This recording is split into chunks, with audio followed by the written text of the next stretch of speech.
tarde a todos. Que Jesus possa luarizar os nossos corações, nos envolvendo na sua ternura e no seu amor. E que ao retornarmos para os nossos lares, nós possamos para lá levar as benesses que a espiritualidade já semeia aqui nesse nosso ambiente de trabalho e de oração. E que os nossos corações estejam hoje, mais do que nunca, férteis para falarmos sobre as coisas de Deus em um período tão árido de amor que a humanidade vive. Mais do que nunca nós estamos necessitados desse alimento espiritual, de receber essas sementes de esperança na nossa alma, a fim de seguirmos adiante, fortalecidos, e mesmo que a nossa volta às dificuldades possam recrudescer, que nós tenhamos lucidez e equilíbrio para lidar com os reveses que a vida nos trouxe, nos traz e certamente nos trará, já que a Terra é um planeta de provas e expiações. Era o final da década de 60 e a humanidade era sacudida por vários movimentos. Em 1968, Martin Luther King, mesmo trazendo um discurso de tolerância para o mundo, asseverando que tinha um sonho, foi arrebatado de forma violenta do corpo físico. No início da década de 60 do século passado, a pequena Ruby Bridges, com 6 anos de idade, foi uma das 6 crianças negras matriculadas em uma escola majoritariamente branca. E ali, na véspera de frequentar o primeiro dia de aula, o pai da menina, preocupado com a resistência dos brancos quanto à chegada de uma criança negra em uma escola dessa natureza, o pai liga para a polícia e pede proteção. Ele se identifica dizendo que é o pai da pequena Ruby Bridges, que deveria comparecer à escola branca no dia seguinte. Pede ajuda da polícia e a polícia, o xerife local, alega que todos os oficiais estariam ocupados com variadas missões, de maneira que ele não poderia oferecer proteção à menina que iria à escola naquele primeiro dia. O pai então quer desistir, conversa com a mãe, e a mãe peremptoriamente afirma que não, que ela deveria ir, porque era chegado o tempo em que alguns paradigmas, principalmente com relação à raça negra nos Estados Unidos da América, esses paradigmas deveriam ser quebrados. Ela pavimentou o caminho para, alguns anos depois, Martin Luther King promover as marchas contra a segregação racial. Ocorre que a polícia local não ofereceu ajuda, mas o pai, então, cedendo aos apelos da mãe, que afirmava que a filha deveria ir à escola, recorre às forças federais. E, no dia seguinte, 4 agentes do FBI acompanham a pequena Ruby Bridges até a escola. Durante o trajeto, ela se surpreende, porque naquela região ocorria uma festa conhecida como carnaval também, chamado Mardi Gras, onde as pessoas vão à rua fantasiadas. E a pequena menina, dentro do carro dos federais, via a multidão à beira da via acenando. Ela acreditava que era dia de Mardi Gras. Mas quando chega próximo à escola, que os federais saem do carro, a escoltando, começa o xingamento. E ela percebe que toda aquela manifestação era de hostilidade pela presença de uma criança negra em escola de alunos brancos. Nenhuma professora compareceu para dar aula a Ruby Bridges. Nenhum menino da escola, nenhum colega compareceu para frequentar a aula com uma menina negra. é claro que com o passar dos meses, uma única professora se apresentou para dar aula para aquela menina. E uns gatos pingados de alunos também se uniram a ela e o ano letivo teve prosseguimento. Mas estava aí, já registrado na história da humanidade, mais uma expressão da intolerância humana, como é característica desses tempos que nós estamos vivendo. E é interessante, quando eu tenho a oportunidade de vir aqui falar com os senhores e com as senhoras sobre esse lançamento, O Pai Pródigo, que é um livro que fala sobre a intolerância nos relacionamentos familiares entre pais e filhos, que nós estejamos respirando essa atmosfera caracterizada por essa exacerbação entre as pessoas. É inacreditável que em pleno século XXI as pessoas parem de falar umas com as outras por causa de candidatos e de políticos, não é? Como se eles merecessem a nossa crença, o nosso mais absoluto respeito e fé. Mas são registros de um tempo de transformação. Nós vivemos verdadeiramente um momento delicado em que somos convocados. Talvez a maioria acredite que o tempo de transformação esteja ocorrendo alhures ou na vida das outras pessoas. E nós somos convidados hoje a promover essa transformação dentro de nós. Somos nós aqueles que estão sendo desafiados para alterar o olhar, a perspectiva, como podemos contemplar a criatura humana sob um novo ângulo, o ângulo da compreensão, o ângulo da tolerância, o ângulo da compaixão, porque nós estamos precisando fomentar essas virtudes no nosso convívio social. Porque nós estamos sendo defrontados diariamente, onde quer que estejamos, no setor de trabalho, na escola, num estádio de futebol, ou mesmo quando a gente para no semáforo, por pessoas que estão absolutamente... Deve ser algum espírito batedor. Sim, são esses pequenos espíritos. Esses espíritos milenares, nesses pequenos frascos celulares, né? Nos pequenos corpos. Daqui a pouco eles voltam de novo. Eu até perdi aqui me empolguei, né? Então nós estamos... Nós estamos sendo desafiados constantemente a fazer uma visita dentro de nós mesmos, porque o mais delicado desses tempos são as provocações que nos chegam, fazendo com que a gente perca a referência de si mesmo, e nós estamos vivendo apartados da nossa essência espiritual. Quando eu lancei esse outro livro aqui no CIMESP, O Inimigo Íntimo, eu escrevi aqui no começo do livro o seguinte: vocês sabem qual é o cúmulo da revolta? Não contei aqui ainda. O cúmulo da revolta é morar sozinho e querer fugir de casa. Esse é o cúmulo da revolta. Nós vivemos um tempo em que nós estamos fugindo de casa. Da casa psíquica. Do nosso equilíbrio psicológico. Porque nós somos desafiados cotidianamente, o mundo nos convida cotidianamente para que saiamos de nós. Então nós nos comportamos como criaturas absolutamente reativas.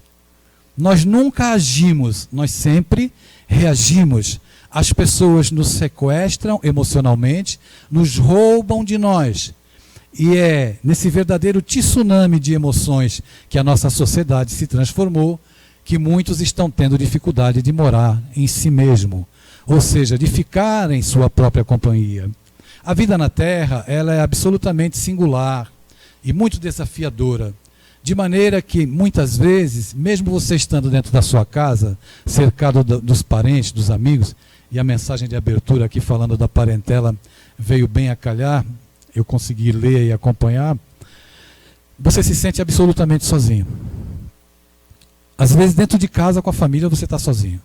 Às vezes no setor de trabalho você está sozinho. Às vezes na sala de aula você está sozinho. Por quê? A nossa vida é de fato uma travessia. Nós somos, e vocês já devem ter ouvido essa afirmação, espíritos tendo uma experiência humana. Nós não somos seres humanos que nos reunimos hoje aqui às 5 da tarde para ter uma experiência espiritual. Nós estamos aqui porque nós temos necessidade, estamos carentes desse alimento espiritual. Nós precisamos fazer uma pausa nas angústias que nos visitam. E ninguém aqui está isento a experimentar esses momentos. De maneira que, sendo a nossa vida uma travessia, muitas vezes nós estamos sozinhos no deserto.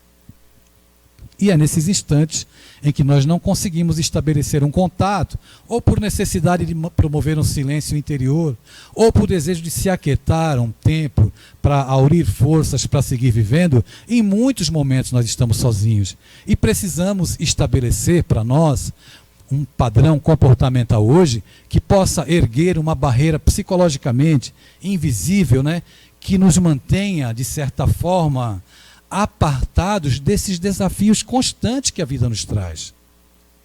E todos nós estamos vivendo esse momento. Então, às vezes você está frágil emocionalmente, não consegue vivenciar ou superar aquele momento árido, difícil, um agravo que você tenha sofrido, uma palavra mal colocada que alguém te disse, uma discussão com o pai, uma discussão com a mãe, não é? As pessoas também têm dificuldade de estabelecer diálogos tolerantes, mesmo sendo parentes. As pessoas não conseguem estabelecer, não conectam o coração. E com isso a gente acaba sofrendo, de maneira que nós vivemos muitas vezes armados emocionalmente, sempre prontos para o revide. Então é muito comum você sai às vezes de manhã de casa, você está dirigindo, uma pessoa está atrás de você, a pessoa já está enfiando a mão na buzina. Ela nem acordou direito e já está, né, agindo de maneira intolerante, porque ela não consegue lidar com os padrões comportamentais estabelecidos pela sociedade moderna, em que a ansiedade, em que as enfermidades emocionais permeiam hoje a vida de todos nós. Então, qual é a solução? Será que é o passe na Uniluz? Não, o passe na Uniluz vai ajudar, mas não vai resolver. O passe na Uniluz vai trazer um alívio, um reequilíbrio. Nós vamos nos reenergizar. A solução para nós termos uma vida mais saudável, em que nós possamos nos equilibrar, é de fato uma conscientização e uma mudança de perspectiva quanto aos valores que norteiam a minha vida.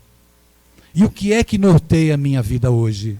No meu caso, peço licença para fazer um comentário particular, que fiz 59 anos a semana passada. Eu penso assim, e no dia do meu aniversário até escrevi isso.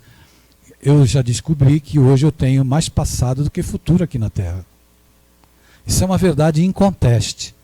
O que é que eu vou fazer do meu futuro? Eu vou alimentar a ansiedade ou eu vou começar a me desarmar e a jogar fora as bagagens emocionais ou sentimentos que não me servem para nada? Só servem de peso para que eu seja uma pessoa cada vez mais infeliz. Então, quando a gente abre o guarda-roupa, né? Eu faço muita palestra, viajo bastante, e está ali, eu abro o guarda-roupa, eu me dei conta essa semana que eu tenho camisas que eu não uso há meses. Para quê? Claro que a gente tem que andar ajeitadinho, né? Vai numa escola, vai num centro espírita ou numa universidade fazer uma palestra, a gente tem que se apresentar. Mas existe um exagero, da minha parte eu estou falando, né? Existe um exagero para algumas coisas, estou dando um exemplo singelo, para que a gente possa fazer uma avaliação. Uma avaliação. E ao passo que a gente fica muitas vezes, muito tempo, sem ligar para uma pessoa que nos é cara a alma. E que de repente aquela pessoa nos falta ou parte, e nós tentamos nos agarrar, porque nós perdemos tempo podendo amar e não amamos. Eu estou fazendo essa introdução para chegar no assunto do livro e no assunto da família. Eu vejo tanta gente afastada de pessoas que amam, porque não perdoa, porque não releva, porque faz questão de tudo, tudo exige reparação. Eu não levo desaforo para casa, mas leva dor de cabeça, azia, leva muitas coisas. E como nós nos ofendemos muito facilmente, nós estamos sempre sujeitos a entrar numa gangorra emocional, em que afeta o nosso metabolismo físico, em que nós ficamos com alguns desajustes, altera o nosso quimismo cerebral, e aí a gente entra no rol aí, levados pelo tsunami daqueles que se encontram abortados do verdadeiro e único sentido da vida.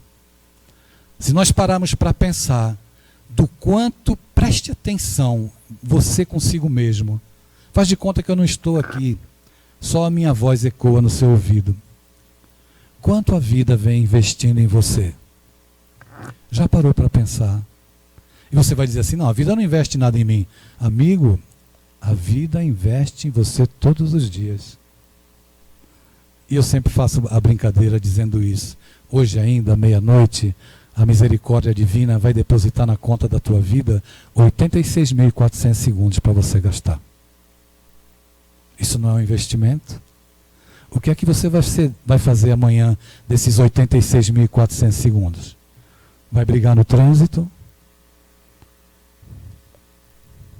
Cada um de nós é portador de divinos talentos. O que você está fazendo dos divinos talentos que a vida te concedeu? Todos aqui carregam, como diz a canção popular, o dom de ser capaz de ser feliz. Todos aqui carregam em si divinos talentos. A vida investe em cada um de nós. E quando o dia amanhece, somos nós que vamos determinar o que fazer de mais 24 horas de um investimento que a divindade faz em cada um dos senhores e das senhoras. Eu vinha lá, eu moro em Paulista, né? E vinha para esse encontro. E eu via na rádio CBN que 2 mesários morreram trabalhando hoje na eleição. Estavam lá trabalhando, de repente, infarto, pum, bateu o vento. Passou a vida. Será que só eles estavam sujeitos a isso ou nós estamos sujeitos? Então, eu quero trazer a parábola do filho pródigo para que a gente tenha uma visão diferente dessa parábola. Se me permitam essa afirmativa, que eu não quero que seja presunçosa, mas na condição de estudante que somos todos nós das mensagens do Evangelho. Todos conhecem aqui a parábola do filho pródigo, não conhecem? Pessoal, os desencarnados já responderam. Podem responder os encarnados agora. Todos conhecem a parábola do filho pródigo? Tá certo. Para quem não conhece, eu vou repetir rapidamente. Eu não vou ler porque ela é um pouco longa. Vou repetir. A parábola do filho pródigo foi narrada por Jesus no instante em que ele estava cercado de publicanos, não é? De pessoas, de membros do Sinédrio. E ele dizia assim: um homem muito rico tinha 2 filhos. O filho mais novo aproximou-se do pai e pediu: papai, me dá a minha parte na herança, porque eu quero viver as coisas do mundo, viver novas experiências. E o pai então aqueceu, pegou metade da herança e entregou para ele. E ele partiu para terras distantes e dilapidou toda a fortuna. Todos sabem o que significa pródigo. Sabem? Vale nota para ir para o céu, pessoal. Todos sabem? Tá tudo bem? Todos sabem o que é pródigo. Se não souber, eu vou... Pródigo é aquele que dilapida, aquele que age de maneira inconsequente, ok? Que gasta tudo, que torra todo o dinheiro. Ele gastou tudo, viveu muitas experiências. Na terra em que ele estava, se abateu algumas tragédias. E de repente ele se via numa situação muito triste e muito sofrida. Queria trabalhar porque precisava comer. Procurou a adaptação, as palavras são minhas, está certo? Quem quiser pode ler depois lá em Lucas 16, essa passagem como está narrada nos Evangelhos.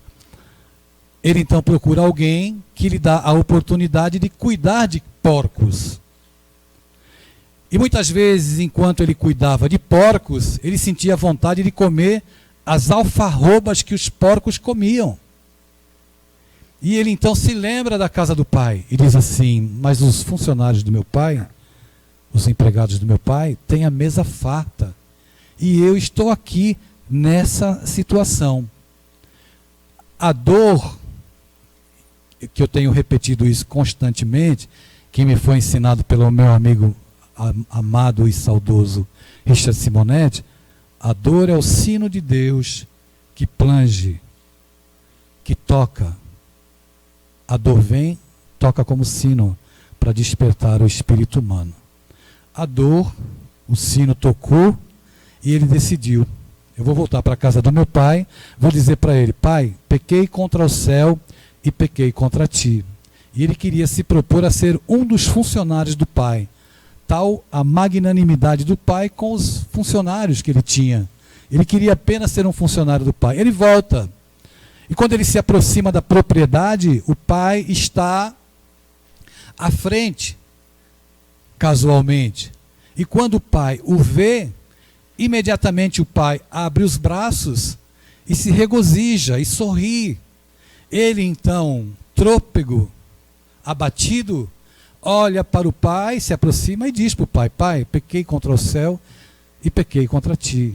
O pai o abraça, muito feliz, o acolhe, chama os servos e diz assim: arrumem um anel para o dedo dele, tragam sandálias novas para os pés dele, tragam uma túnica nova para vestir meu filho, porque ele estava morto e reviveu. E matem um bezerro cevado, para que possamos festejar a volta do meu filho. Ele é acolhido pelo amor do pai. Aliás, todo pai deveria fazer isso com todo o filho, seja qual for o equívoco que o pai comete. Eu não consigo conceber que algum pai rejeite o filho, seja qual for a circunstância. Eu não entendo isso, não consigo entender como é que um pai faz isso com o filho, seja qual for o erro que o filho tenha praticado. Ele entra então com o filho novo, e o filho mais velho, que tinha ficado com ele todos aqueles anos, que estava na plantação, volta. E quando ele se aproxima da propriedade, ele ouve música e percebe que estão acontecendo danças dentro da propriedade. Então ele pergunta para um servo o que se passa. E o servo explica: o teu irmão voltou e o teu pai está feliz. E aí ele fica com ciúmes, com raiva, porque ele permaneceu todos aqueles anos com o pai. E o pai nunca tinha tido uma atitude daquela com ele. Então, na mesma parábola, no mesmo ensinamento, nós temos duas situações: a do filho pródigo e a do filho ciumento. Alguns chamam essa parábola de a parábola dos dois filhos. Segundo estudiosos do Evangelho, a parábola do filho pródigo é o Evangelho dentro do Evangelho. Tal a profundidade dessa parábola. Eu não vou tecer mais comentários para não me alongar. Eu queria só fazer essa citação da tolerância do pai em receber o filho. Da tolerância que muitas vezes nos falta dentro de casa, com a esposa, com os filhos. Ou da tolerância que nos falta na rede social, quando nós não conseguimos lidar com quem pensa diferente. Mas eu quero chamar a nossa atenção, já que ele é um filho pródigo e dilapidou a herança do pai, cabe aqui uma indagação para a gente refletir com muita honestidade. Já que nós estamos aqui num templo religioso para falar de coisas de Deus e alimentar o nosso espírito, será que nós todos aqui não seríamos filhos pródigos também?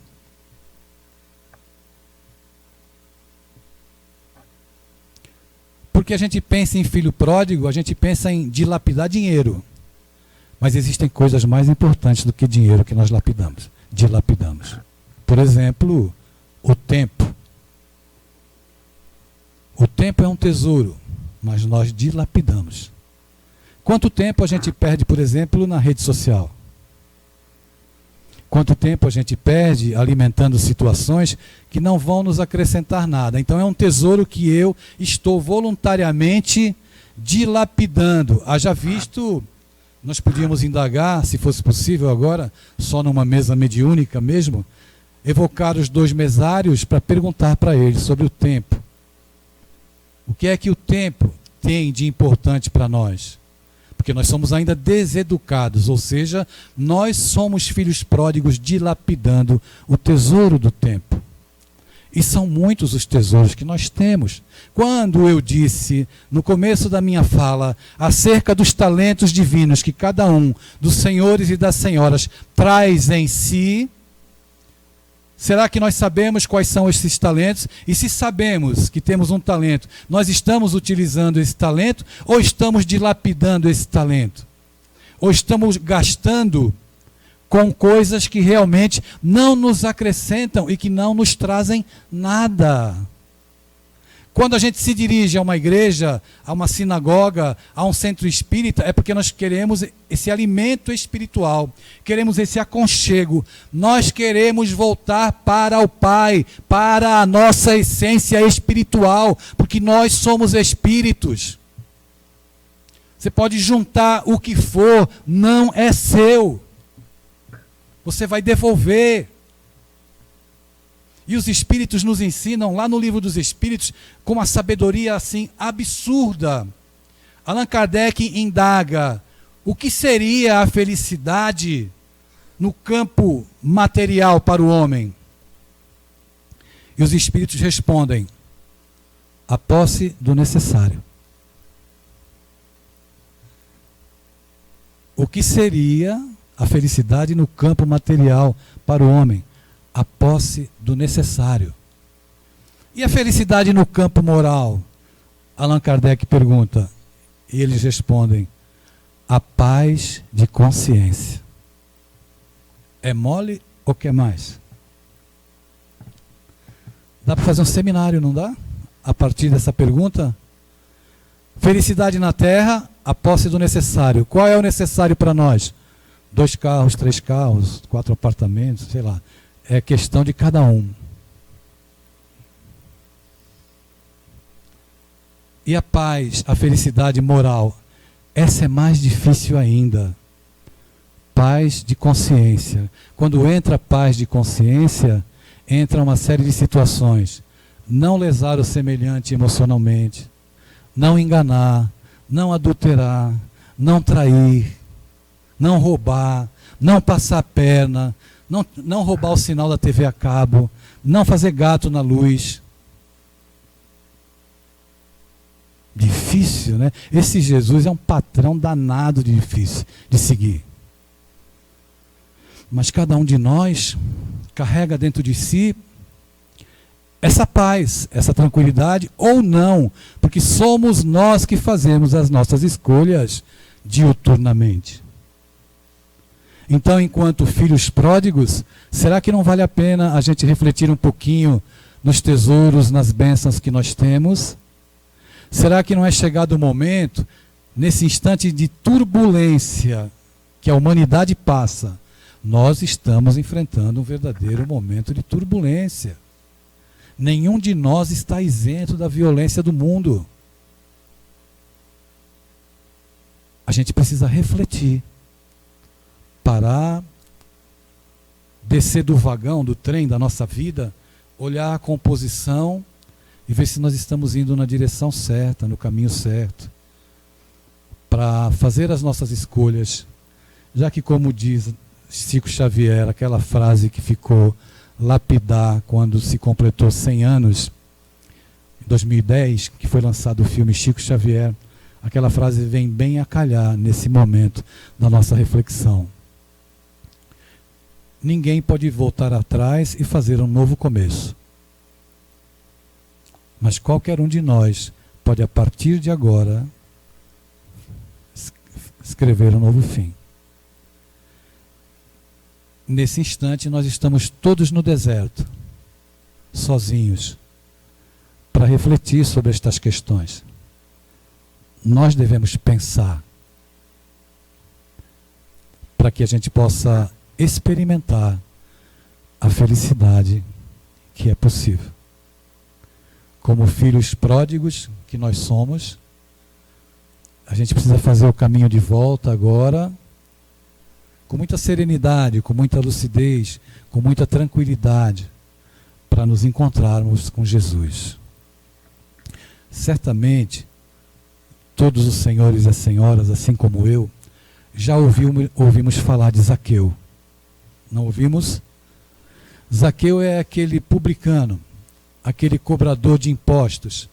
Por que Zaqueu era tão odiado? Porque Zaqueu era judeu e cobrava impostos dos judeus. Ele, através de uma asta pública, se candidatou a ser um publicano. E escolhido pelos romanos, ele ia e batia de porta em porta, cobrando impostos para os invasores. É a mesma coisa, guardadas as devidas proporções. A Argentina invade o Brasil, né? Aí os argentinos começam a mandar na gente aqui. Aí vocês me conhecem. O Adeilson, ele sempre vai lá no Uniluz fazer palestra. Aí um dia eu bato lá na porta da tua casa. Digo assim, olha, eu vim cobrar aqui, ó, o imposto para os argentinos. Mas como eu sou ladrão, eu cobro o que os argentinos pedem de cobrança e acrescento mais um pouco para que eu possa ficar rico. A situação de Zaqueu era essa, imagine. Então, quando ele andava na rua, que o pessoal olhava para ele, todo mundo queria trucidar Zaqueu. Mas Jesus, no Evangelho, pode ler o Evangelho inteiro, os 4 evangelistas, em nenhum momento ele exalta o defeito de Zaqueu. Vocês conhecem Judas, aquele que traiu Jesus? Jesus sabia e conhecia o coração de Judas, assim como ele conhecia o coração de Zaqueu. Ele sabia que Judas iria traí-lo. Mas em nenhum momento ele chamou Judas de traidor ou exaltou o defeito de Judas. Jesus conhecia também os conflitos psicológicos de Madalena. Conhecia também os processos de obsessão espiritual que ela sofria. Ou seja, ele conhecia a alma dela, mas ele nunca exaltou qualquer defeito dela. Jesus conhecia a fraqueza de Pedro, e ele tinha certeza e sabia que Pedro o negaria por 3 vezes. Mas no Evangelho você não encontra nenhuma citação de Jesus virando para Pedro e dizendo para ele que ele era um traidor. Ele conhecia o coração de todos esses personagens. E eu tenho certeza que ele conhece o seu coração também. Ele conhece exatamente todos os escaninhos da nossa alma. Assim como ele conhecia dessas personagens da história do Evangelho. E em momento algum nós estamos abandonados ou apartados do amor de Deus, de maneira que a gente deva desanimar com relação à vida. Seja qual for as dificuldades que qualquer um dos senhores e das senhoras esteja vivenciando nesse momento, não pode desanimar. Mas eu fiz isso, não importa. Ele conhece o seu coração. Ele aceita, ele acolhe exatamente do jeito que você é. É preciso desarmar os nossos espíritos para que a gente possa ir em frente sem temer um recomeço, um reinício, uma retomada. Os sentimentos mórbidos que nós acalentamos dentro de nós é que erguem verdadeiras muralhas que impedem o nosso crescimento e a nossa visão de que é possível a partir de agora escrever um novo fim. Se quisermos, se desejarmos, se tivermos força de vontade. Cada um de nós é muito caro ao amor de Jesus. No Evangelho da Bíblia de Jerusalém,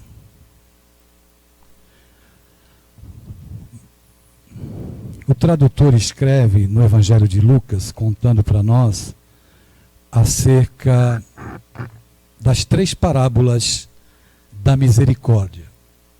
Essas 3 parábolas são muito significativas. A primeira é a parábola que fala da ovelha perdida. Qual de vós, tendo 100 ovelhas e perder uma, não abandona as outras 99 para ir atrás dessa que se perdeu? E se você encontrar essa ovelha que se perdeu, você vai colocar ela nos ombros e vai voltar feliz por ter achado aquela ovelha. E vai juntar essa ovelha às outras 99. A outra parábola da misericórdia é a da dracma perdida, da moeda, não é? Que fala acerca, né? Qual a mulher que, tendo 10 dracmas e perde uma, não acende uma lâmpada, varre a casa e procura cuidadosamente até encontrá-la. E encontrando-a, convoca as amigas e vizinhas e diz: alegrai-vos comigo, porque encontrei a dracma que havia perdido. E a terceira parábola da misericórdia foi essa que eu contei aqui com as minhas palavras, que é a do filho pródigo. Existe sempre a possibilidade de nós voltarmos.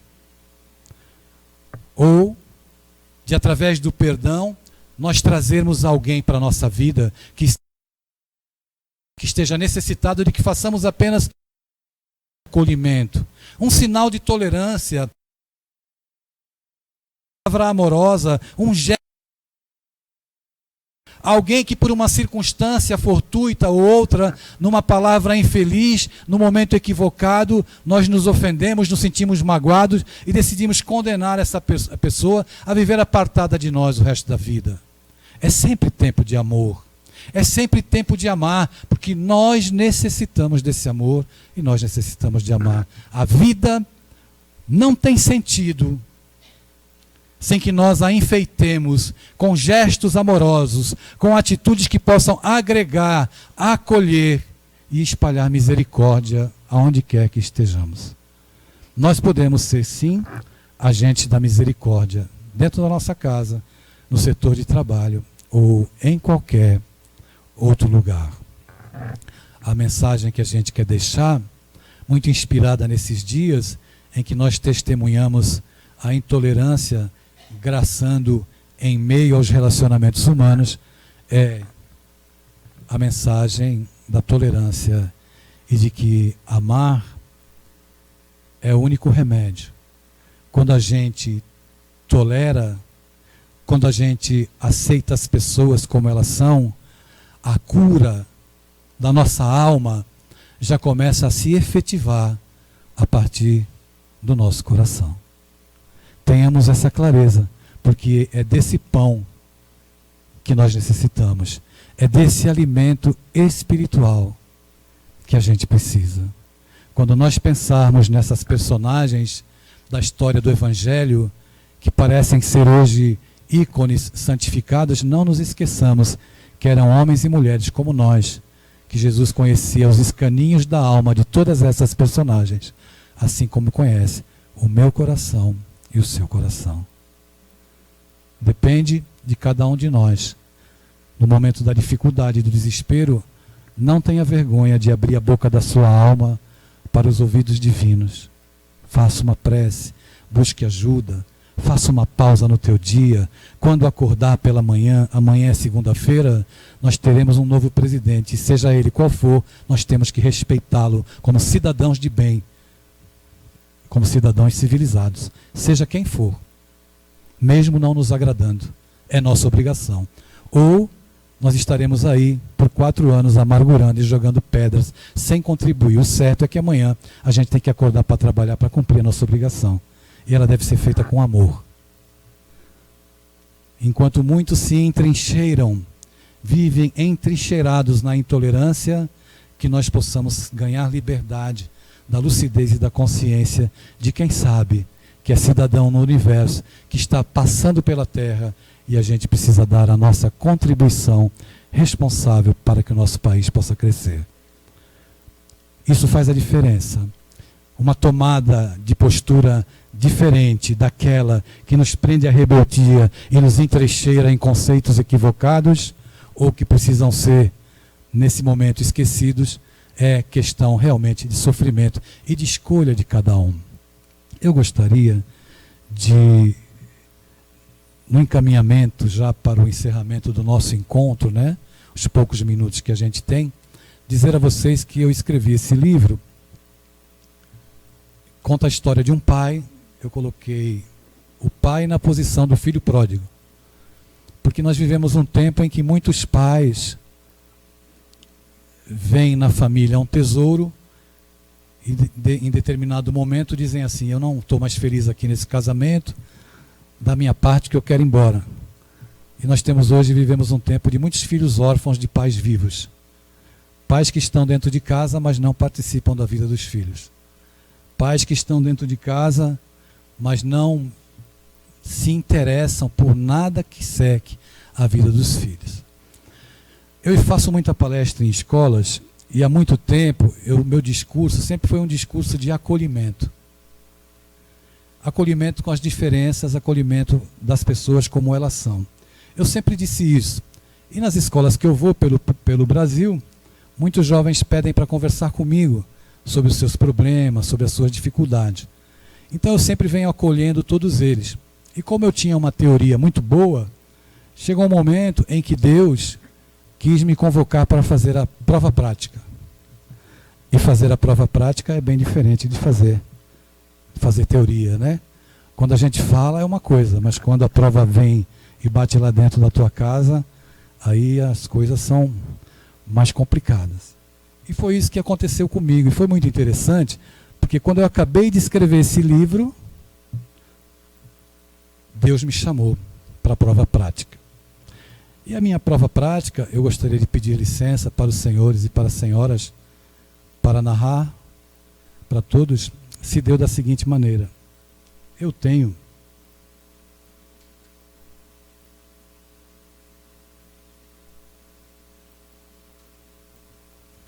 um filho de 32 anos, que é chefe no Tribunal de Justiça do Estado de São Paulo.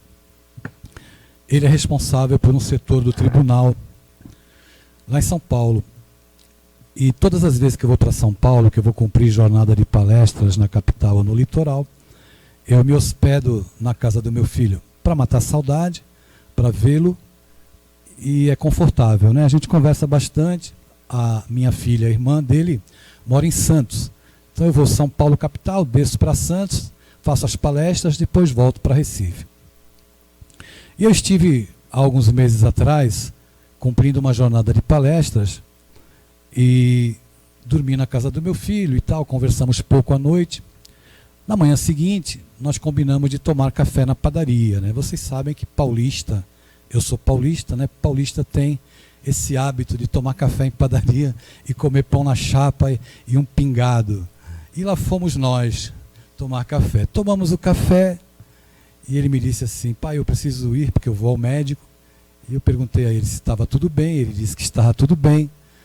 Eu falei, então tudo certo, então vá fazer seus exames de rotina. Ele me disse que era exames de rotina, que eu vou pegar o metrô aqui e vou para Santos para ver sua irmã, depois eu faço as palestras e pego o voo para Recife. E assim foi feito. Fiz tudo o que tinha que fazer, voltei para Recife. Uma semana depois eu estava dirigindo aqui em Olinda e o meu celular toca e eu identifico no painel do carro que era meu filho me ligando.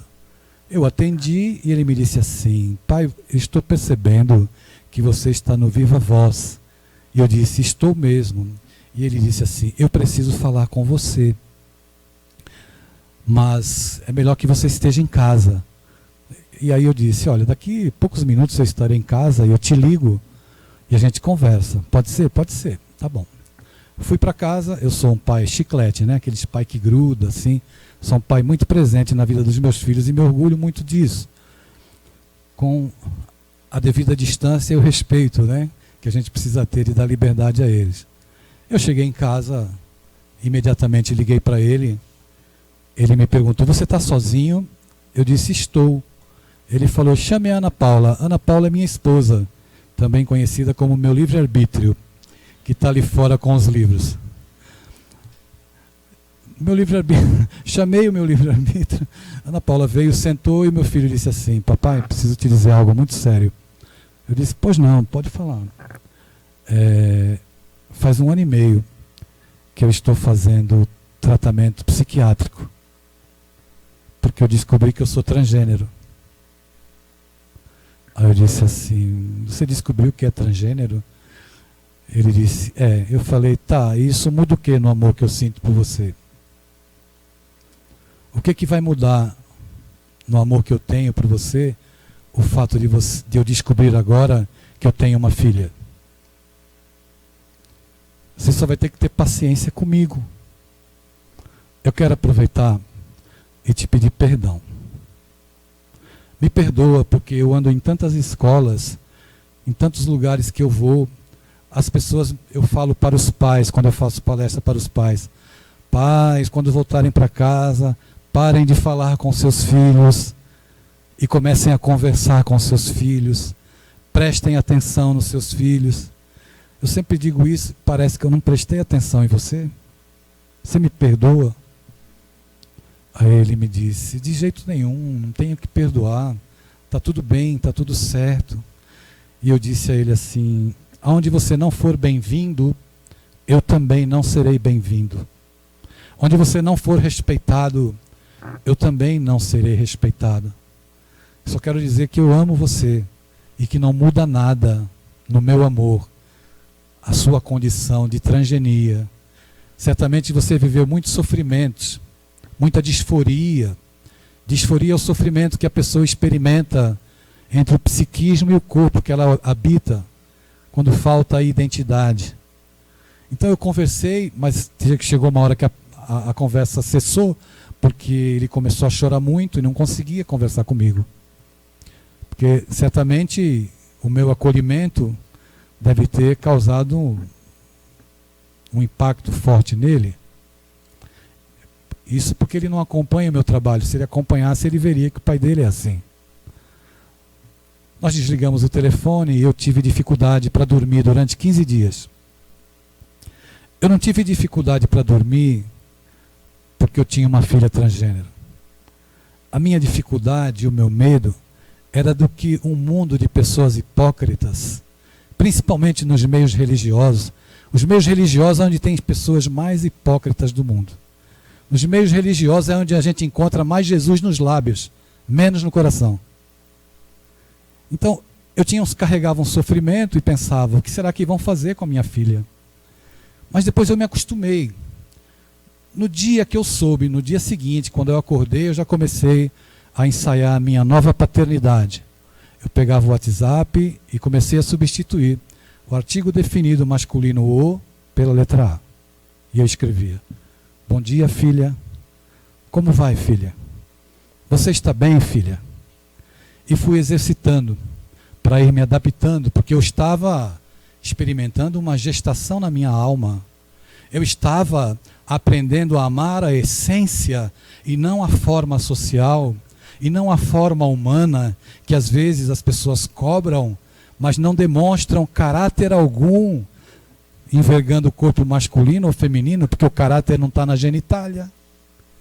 O caráter está nas ações de honestidade, nas ações de respeito que a gente tem que ter pelo próximo e pelas pessoas. E se nós não tivermos esse caráter, nós não somos cristãos. Nós estamos brincando, fazendo um jogo das tantas hipocrisias e falsidades que muitos costumam fazer.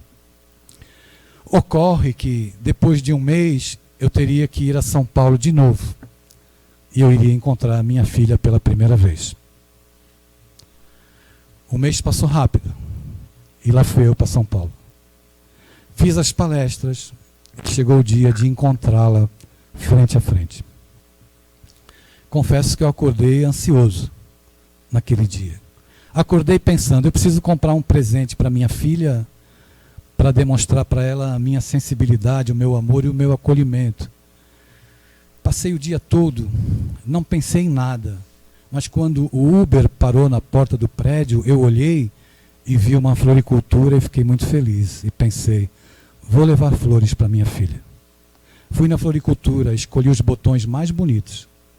Pedi para fazerem um arranjo, fizeram. E eu subi 11 andares em trabalho de parto, com as flores nos braços. Quando a porta do elevador abriu, eu toquei a campainha e lá estava ela, a minha filha. Quando ela me viu com as flores nas mãos, começou a chorar. Essas coisas de mulheres que a gente sabe como é. Para não ficar para trás, eu também comecei a chorar. Essas coisas de homens frouxos como eu. Nos abraçamos. Eu tinha escrito um cartão para ela, na floricultura, falando do meu amor, falando do meu respeito, porque eu tinha certeza que o caráter não ia mudar. que a pessoa responsável e inteligente, aquele que passava nos vestibulares das universidades públicas de São Paulo, isso não ia se perder. E eu não me enganei. Nos abraçamos, ela foi para o quarto, chorou, voltou. Tivemos uma noite maravilhosa.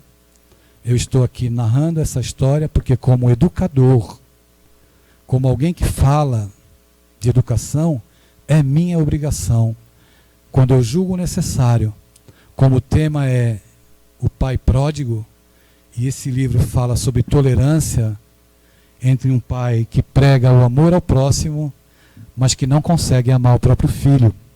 Então eu narro o drama de muitas pessoas, e a minha história, que foi Deus que escreveu, tem servido para ajudar muitos pais que me procuram após as palestras, que estavam apartados dos filhos e que decidem procurar os filhos.